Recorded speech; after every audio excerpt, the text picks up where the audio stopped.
अस्सलाम वालेकुम यारों, मैं हाँ ਤੁਹਾਡਾ ਹੋਸਟ ਹੈਰੀ ਮਿਰਜ਼ਾ ਤੇ ਮੈਂ ਤੁਹਾਡੇ ਵਾਸਤੇ ਇੱਕ ਪੰਜਾਬੀ ਦੀ ਗਜ਼ਲ ਲੈ ਕੇ ਹਾਜ਼ਰ ਹੋਇਆ।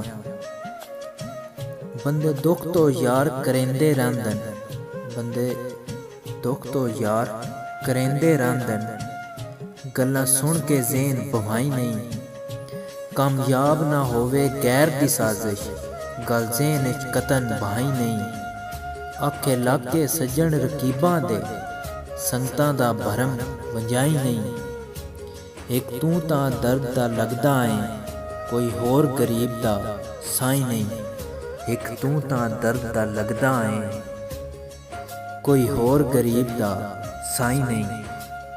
ਜੇ ਤੁਹਾਨੂੰ ਮੇਰੀ ਗਜ਼ਲ ਪਸੰਦ ਆਈ ਹੈ ਤੇ ਮੇਰਾ ਚੈਨਲ उर्दू अदब पोइट्री ज़रूर सब्सक्राइब करें। शुक्रिया।